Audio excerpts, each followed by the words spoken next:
Assalamualaikum warahmatullahi wabarakatuh. Waalaikumsalam warahmatullahi wabarakatuh. warahmatullahi wabarakatuh. Puji syukur kehadirat Tuhan Yang Maha Esa karena pada pagi hari ini kita dapat berkumpul dalam learning. Kami di sini dari kelompok 2 ingin mempresentasikan tentang materi e-government. Pertama-tama perkenalkan dulu, nama saya Niko Aditya sebagai moderator dari kelompok 2 dan ada teman-teman saya yaitu Muhammad Arif Ardianto, Hari Pratikta, Saifullah, RR Galuh, Putri Utami, Tanti Dwi Nurani, dan Nadia Setianingrum. Sebelumnya yang terhormat Bu Iza Asyifa selaku dosen pengampu mata kuliah ini. Next, Mas.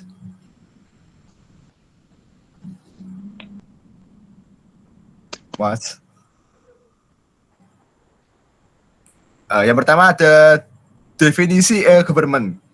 Menurut Norris D.F. Fletcher, e-government adalah layanan dan pengiriman informasi elektronik yang diberikan oleh pemerintah 24 jam sehari, 7 hari seminggu. E-government adalah penggunaan teknologi informasi oleh pemerintah untuk memberikan informasi dan pelayanan tinggi bagi warganya, urusan bisnis,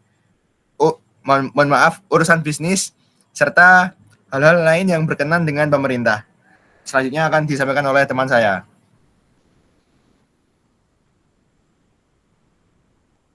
Next, Mas. Model yang dapat digunakan untuk membuat e-governance adalah e-readiness. IBM mendefinisikan e-readiness adalah ukuran kualitas infrastruktur informasi dan teknologi komunikasi suatu negara dan kemampuan untuk dapat digunakan oleh para konsumen, bisnis, dan pemerintah itu sendiri. Lanjut.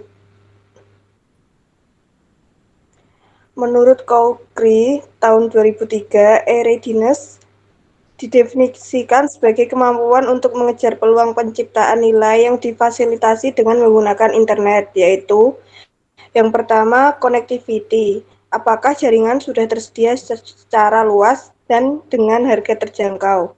Yang kedua, information security, yaitu apakah jaringan dan tempat penyimpanan data sudah bisa dipastikan aman.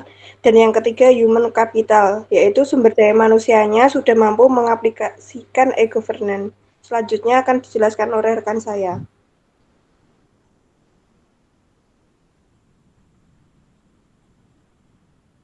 Next, Mas. Selanjutnya adalah tahapan e-government. Yang pertama, implementasi, yaitu memperkenalkan kemunculannya pada masyarakat. Yang kedua, pengembangan, yaitu situs pemerintahan bertambah, informasi menjadi semakin dinamis. Yang ketiga, interaktif, yaitu user bisa membayar layanan secara online. Yang keempat, full elektronik, yaitu e-government sudah terintegrasi di seluruh sektor pemerintah. Prinsip e-government ada 5. Yang pertama, membantu layanan terhadap masyarakat. Yang kedua, membantu pemerintah dan layanan-layanan lebih mudah untuk diakses oleh masyarakat. Yang ketiga, memberikan solusi terhadap isu-isu sosial. Yang keempat, menyediakan informasi yang bermanfaat bagi masyarakat. Yang kelima, penggunaan sumber daya pemerintah secara efektif dan efisien. Next.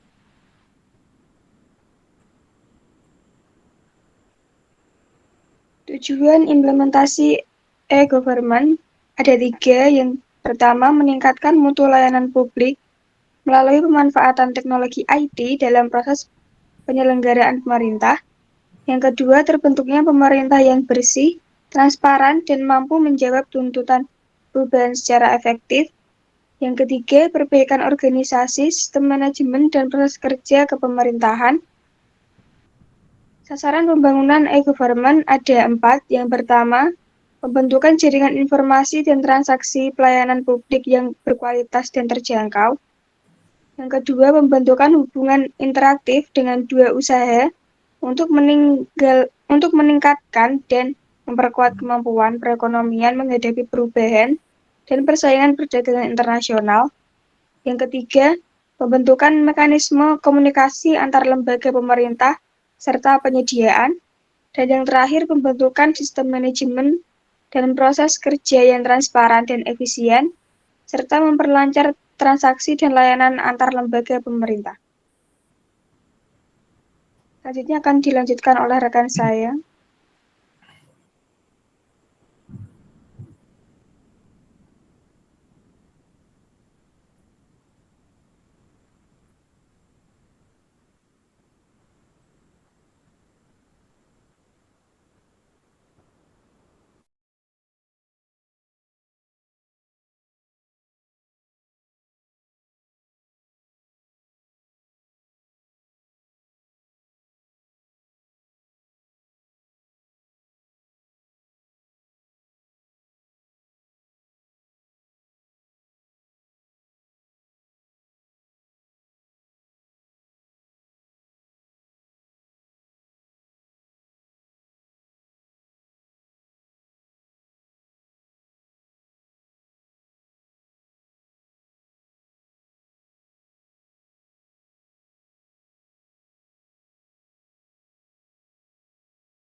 Selanjutnya adalah jenis-jenis e-governance. Yang pertama, government to city adalah suatu teknologi informasi yang mempunyai suatu tujuan untuk memperbaiki hubungan interaksi antara pemerintah dengan kelompok masyarakat dan dapat untuk mempermudah masyarakat dalam mencari berbagai informasi tentang pemerintahan. Yang kedua, government to business adalah suatu tipe hubungan pemerintah dengan para bisnis menengah ataupun bawah. Yang ketiga, government to government adalah berupa web pemerintah yang dibuat bertujuan untuk memenuhi berbagai macam informasi yang dibutuhkan antara pemerintahan yang satu dengan pemerintahan yang lainnya. Yang keempat, government to employees adalah berupa tipe hubungan yang ditujukan untuk para pegawai pemerintahan atau pegawai negeri untuk meningkatkan kinerja dan juga untuk kesejahteraan para pegawai yang bekerja di salah satu institusi pemerintahan. Next. Selanjutnya adalah hambatan e-government. Yang pertama, kultur berbagi belum ada. Kultur berbagi informasi dan mempermudah urusan belum masuk di Indonesia. Yang kedua, kultur mendokumentasi belum lazim. Salah satu kesulitan besar yang kita hadapi adalah kurangnya kebiasaan mendokumentasi apa saja. Padahal kemampuan mendokumentasi ini menjadi bagian dari ISO 9000 dan juga menjadi bagian dari standar software engineering. Yang ketiga, langkahnya SDM yang handal. Teknologi informasi merupakan sebuah bidang yang baru. Pemerintah umumnya jarang memiliki SDM yang handal di bidang teknologi informasi.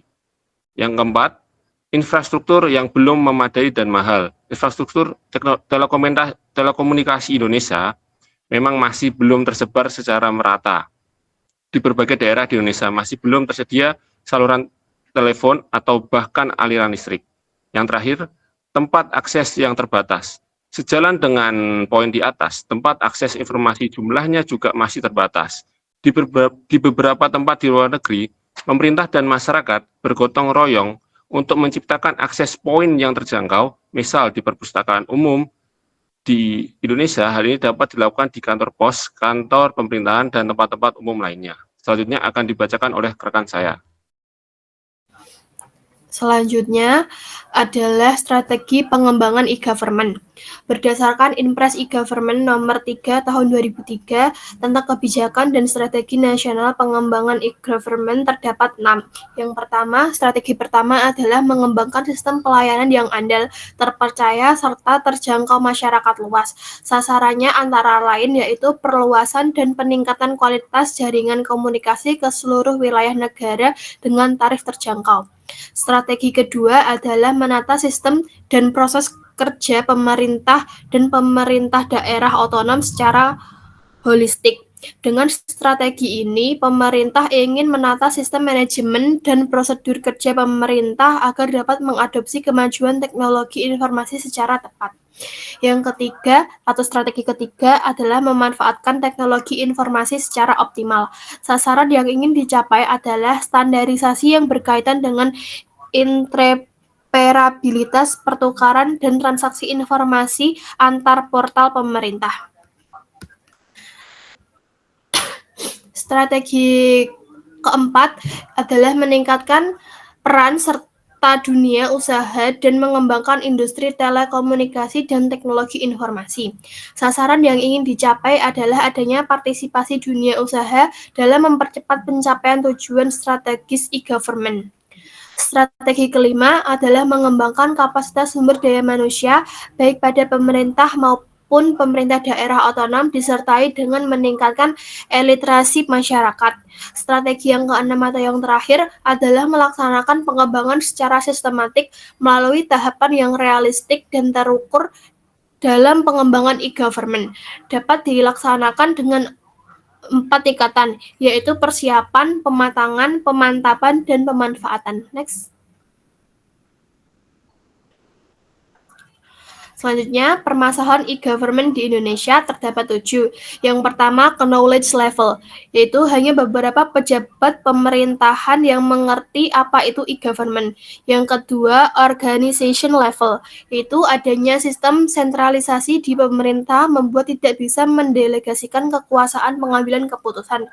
Yang ketiga, yaitu financial level, terbatasnya dana untuk pengembangan e-government dan pengembangan sistem berbasis proyek tidak dapat menjamin kelangsungan dari e-government itu sendiri.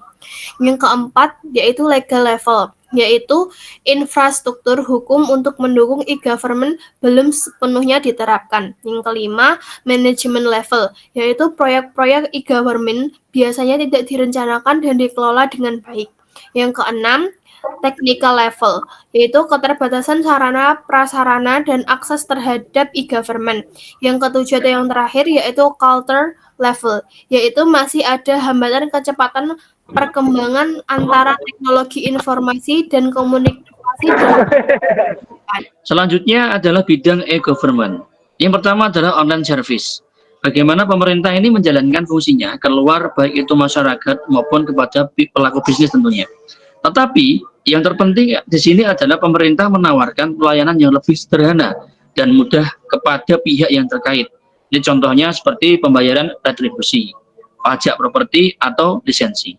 Nah, kemudian yang kedua adalah government operation. Ini adalah kegiatan di mana dilakukan dalam internal pemerintah. Lebih khusus lagi adalah kegiatan yang dilakukan oleh pegawai pemerintah seperti electronic procurement, manajemen dokumen berbasis web, formulir elektronik, dan hal-hal lain yang dapat disederhanakan dengan penggunaan internet.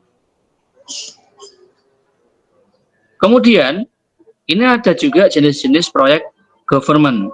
Yang pertama adalah publish.